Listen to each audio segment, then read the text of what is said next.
இது லங்கா பயரின் செய்திகள். வாசிப்பவர் கணேஷ் ராஜமயூரன்.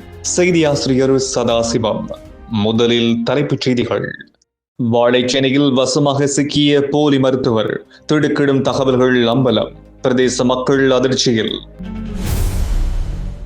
தொழில் தீர்ப்பாயம் வழக்குகளை விரைவுபடுத்த புதிய திட்டம் ஒன்றை வகுத்துள்ளது. ஊதிய உயர்வு பெற குறைந்தபட்சம் 45 தீர்ப்புகள் கட்டாயம் என்றும் அமுல்படுத்தப்பட்டுள்ளது. அரசாங்கத்தின் அதிரடி நடவடிக்கை. போதைப்பொருள் பாவனையுடன் பேருந்து செலுத்திய 10 சாரதிகள் வசமாக சிக்கினர். நடமாடும் ஆய்வக சோதனையில் அதிரடி நடவடிக்கை. குறித்த சாரதிகளுக்கு எதிராக கடுமையான சட்ட நடவடிக்கை. அரசு மருத்துவமனை மருத்துவர்கள் 48 மணித்தியால அடிகள பணிப்புறக்கணிப்பு. மருத்துவர்களின் பிரச்சனைகளை தீர்ப்பதில் ஏற்பட்ட குளறுபடிகளே இதற்கான காரணம் என்று தெரிவிப்பு. எதிர்வரும் 30 நாட்களுக்குள் இலங்கை மின்சார சபையின் மறுசீரமைப்பு. அனைத்து வேலை திட்டங்களும் இறுதி கட்டத்தில். இலங்கைக்கு வரவுள்ள அதிநவீன சொகுசு ரக மின்சார பேருந்துகள். ஆர்வத்தில் இலங்கை மக்கள். இனி விரிவான செய்திகள். மருத்துவர் போன்று வேடமணிந்து கடந்த 3 வருடங்களாக சட்டவிரோத மருத்துவ கிளினிக் ஒன்றை நடத்தி வந்த போலி மருத்துவர் ஒருவரை வாழைச்சேனை காவல்துறையினர் கைது செய்துள்ளனர். வாழைச்சேனை காவல்துறை பிரிவுக்குட்பட்ட செம்மண்ணோடை பிரதேசத்தில் நபர் ஒருவர் மருத்துவர் என்று தன்னை அடையாளப்படுத்திக் கொண்டு கிளினிக் ஒன்றை நடத்தி வந்துள்ளதாக வாழைச்சேனை காவல் நிலைய உயரதிகாரி ஒருவர் தெரிவித்துள்ளார்.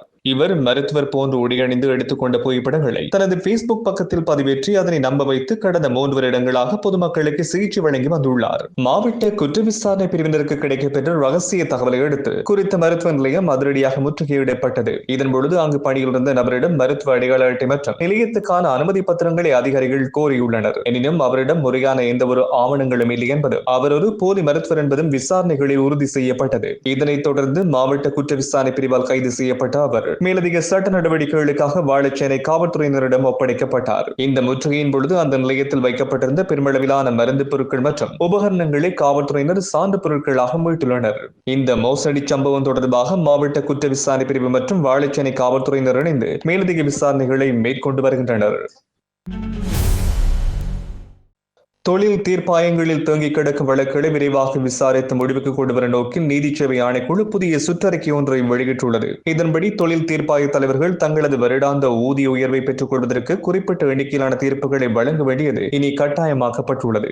தொழில் தீர்ப்பாய தலைவர்கள் வருடாந்த ஊதிய உயர்வினை பெறுவதற்கு தகுதி பெற வேண்டுமானால் சம்பந்தப்பட்ட ஆண்டில் குறைந்தபட்சம் 45 வழக்குகளுக்கு தீர்ப்பு வழங்கியிருக்க வேண்டும் என்று நீதி சேவை ஆணைக்குழு தீர்மானித்துள்ளது. பூர்த்தி செய்யப்பட்ட வருடாந்த ஊதிய உயர்வுக்கான விண்ணப்பங்கள் ஊதிய உயர்வு கிடைக்க வேண்டிய தேதியிலிருந்து 3 மாதங்களுக்குள் நீதிச்சேவை ஆணைக்குழுவின் செயலகத்துக்கு சமர்ப்பிக்கப்பட வேண்டும். கடந்த ஜனவரி மாதம் 21ஆம் தேதி அன்று வெளியிடப்பட்ட இந்த சுற்றறிக்கையின் விதிகள் அனைத்தும் எதிர்வரும் பிப்ரவரி மாதம் 1ஆம் தேதி முதல் அமலுக்கு வரும் என்றும் அறிவிக்கப்பட்டுள்ளது. தொழில் தீர்ப்பாயங்களில் நிலுவையில் உள்ள வழக்குகளை துரிதமாக கையாள்வதும் பாதிக்கப்பட்ட தரப்பினருக்கு விரைவான நீதியை பெற்றுக் கொடுப்பதையும் பிரதான நோக்கமாக கொண்டு இந்த மாற்றங்கள் மேற்கொள்ளப்பட்டுள்ளதாக தெரிவிக்கப்பட்டுள்ளது.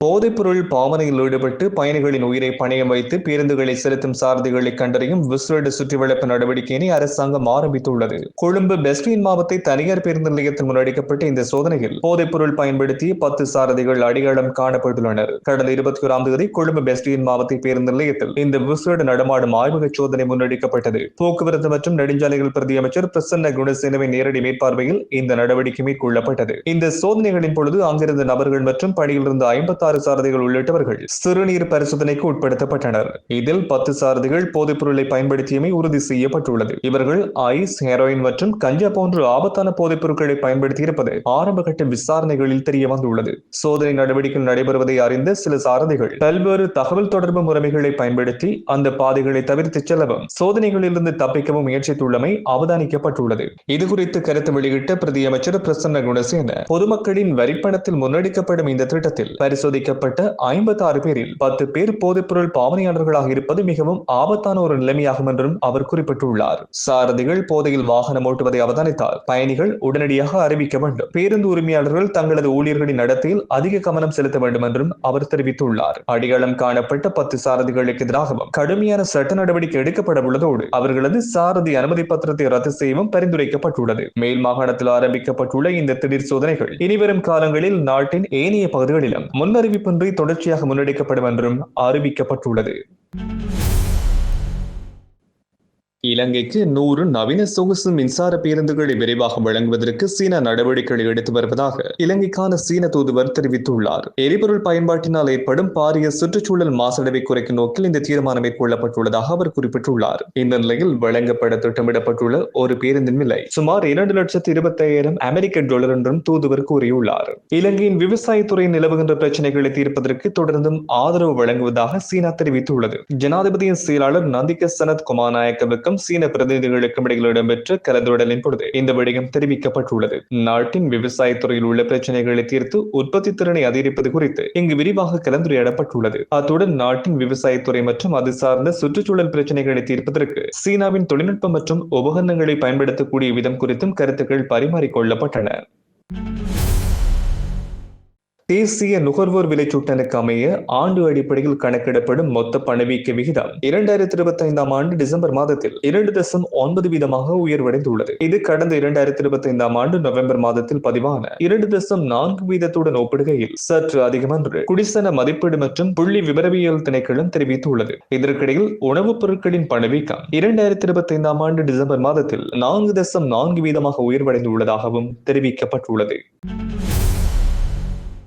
இலங்கையில் மேற்கொள்ளப்பட்டதாக கூறப்படும் மனித உரிமை மீறல்களுக்கு நீதி கிடைக்க வேண்டும் என்று பிரித்தானிய நாடாளுமன்ற உறுப்பினர் உமா குமரன் வலியுறுத்தியுள்ளார். பிரித்தானியாவில் வாழும் தமிழர்களின் சமூக பொருளாதார மற்றும் பண்பாட்டு பங்களிப்பை அங்கீகரிக்கும் வகையில் லண்டனில் இடம்பெற்ற தைப்பொங்கல் நிகழ்ச்சியில் கலந்து கொண்டு உரையாற்றிய வேளையில் அவர் இதனை தெரிவித்துள்ளார். பிரித்தானிய தமிழர் சமூகத்தின் வெற்றி நவீன பிரித்தானியாவின் வாக்குறுதியினையும் புலம்பெயர் தமிழ் சமூகத்தின் திருட நம்பிக்கை மற்றும் உறுதியை வெளிப்படுத்துவதாக அவர் குறிப்பிட்டுள்ளார். தங்களது பெற்றோர் இலங்கையில் இழந்த வாய்ப்புகளை மீண்டும் கட்டியெழுப்ப பிரித்தானியாவில் கடினமாக உழைத்ததாகவும் அவர் தெரிவித்துள்ளார். அத்துடன் இலங்கையில் மேற்கொள்ளப்பட்டதாக கூறப்படும் மனித உரிமை மீறல்களுக்கு நீதி கிடைக்க வேண்டும் என்கின்ற தமது அரசாங்கத்தின் நிலைப்பாட்டையும் அவர் வலியுறுத்தியுள்ளார். இதன் ஒரு பகுதியாக போர் குற்றவாளிகளுக்கு எதிராக பிரித்தானிய வெளிவிவகார அலுவலகம் விதித்துள்ள தண்டனைகளையும் பிரித்தானிய நாடாளுமன்ற உறுப்பினர் உமா குமரன் சுட்டிக்காட்டியுள்ளார்.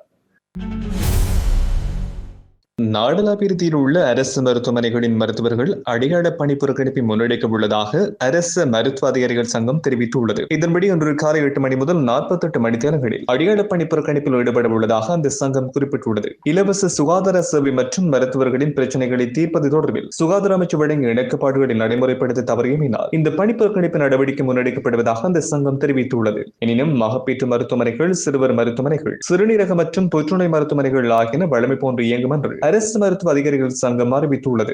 இதேவேளை AMS என்கின்ற மருத்துவ நிபுணர்களின் சங்கம் இன்றைய போராட்டத்தில் பங்கேற்கவில்லை என்றும் அறிவிக்கப்பட்டுள்ளது.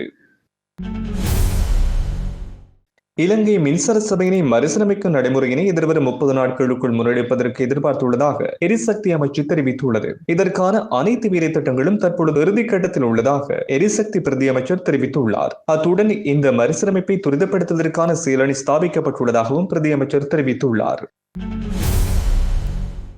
கொழும்பு மாநகர சபையில் இடம்பெற்றுள்ளதாக கருதப்படும் ஊழல் மோசடிகள் குறித்து கண்டறியும் ஜனாதிபதி விசாரணை ஆணைக்குழு பொதுமக்களிடமிருந்து முறைப்பாடுகள் மற்றும் தகவல்களை கோருகின்றது. 2010 ஆண்டு முதல் 2025 ஆண்டு வரையிலான காலப்பகுதியில் கொழும்பு மாநகர சபையில் இடம்பெற்றுள்ளதாக கருதப்படும் ஊழல் செயல்கள், மோசடிகள், குற்றவியல் ரீதியிலான நம்பிக்கை மீறல், அதிகாரம், அரசாங்க வளங்கள் மற்றும் வரப்பிரசாதங்களை முறையற்ற விதத்தில் பயன்படுத்துதல் அல்லது துஷ்பிரயோகம் செய்தல் குறித்து கண்டறிய நியமிக்கப்பட்ட ஜனாதிபதி விசாரணை ஆணைக்குழுவுக்காக பொதுமக்களிடமிருந்து முறைப்பாடுகள் மற்றும் தகவல்களை கோருவது ஆரம்பிக்கப்பட்டது. மேலும் சட்டவிரோத ஆட்சேர்ப்புகள், நியமனங்கள் மற்றும் கொள்முதல் வழிகாட்டல்களை மறுதல், அசையும் அல்லது அசையா சொத்துக்களை வாடகைக்கு அல்லது குத்தகைக்கு விடுவதில் இடம்பெற்றுள்ள முறைகேடுகள், முறையான நடைமுறைகளுக்கு புறம்பாக மேற்கொள்ளப்பட்டுள்ள வழக்கு நடவடிக்கைகள் மற்றும் இணக்கப்பாடுகள், அரசாங்கத்தின் சொத்துக்கள் அல்லது வருமானத்துக்கு ஏற்பட்டுள்ள பாரிய நஷ்டங்கள் மற்றும் சேதங்கள் குறித்து தகவல்கள் திரட்டப்பட உள்ளதாக ஜனாதிபதி ஊடக பிரிவு வெளியிட்டுள்ள ஊடக அறிக்கையில் தெரிவிக்கப்பட்டுள்ளது. குறித்த ஆணைக்குழு தனது முதலாவது இடைக்கால அறிக்கையினை 3 மாதங்களுக்குள்ளும் முடிவுகள் மற்றும் பரிந்துரைகளை உள்ளடக்கி இறுதி அறிக்கையினை 6 மாதங்களுக்குள்ளும் ஜனாதிபதி செயலாளரிடம் சமர்ப்பிக்க உள்ளது. இது தொடர்பான ஏதேனும் எழுத்து மூல முறைப்பாடுகள் அல்லது தகவல்களை தமிழ், சிங்களம் அல்லது ஆங்கில மொழியில் ஆணைக்குழுவின் செயலாளருக்கு இலக்கம் 152 காலி வீதி, கொழும்பு 3 என்கின்ற முகவரிக்கு அனுப்பி வைக்குமாறு தனிநபர்கள், அமைப்புகள் மற்றும் நிறுவனங்களுக்கு அழைப்பு விடுக்கப்பட்டுள்ளது. அனைத்து முறைப்பாடுகளும் 2026 ஆண்டு பிப்ரவரி மாதம் முதல் 23ஆம் தேதி அல்லது அதற்கு முன்னர் சமர்ப்பிக்கப்பட வேண்டும். அத்தகைய முறைப்பாடுகள் அல்லது தகவல்களை வழங்குகின்றவர்களின் பெயர், முகவரி, தொடர்பு கொள்ளக்கூடிய தொலைபேசி இலக்கங்கள், தேசிய அடையாள அட்டை இலக்கம் அல்லது கடவுச்சீட்டு இலக்கம் ஆகியவை அனைத்தும் சமர்ப்பிப்புகளிலும் குறிப்பிடப்பட வேண்டும். மேலும் தங்களது அடையாளத்தை வெளிப்படுத்த விரும்பவில்லை எனில் அது தொடர்பில் ஆணைக்குழுவிடம் கோர முடியும் என்றும் சுட்டிக்காட்டப்பட்டுள்ளது.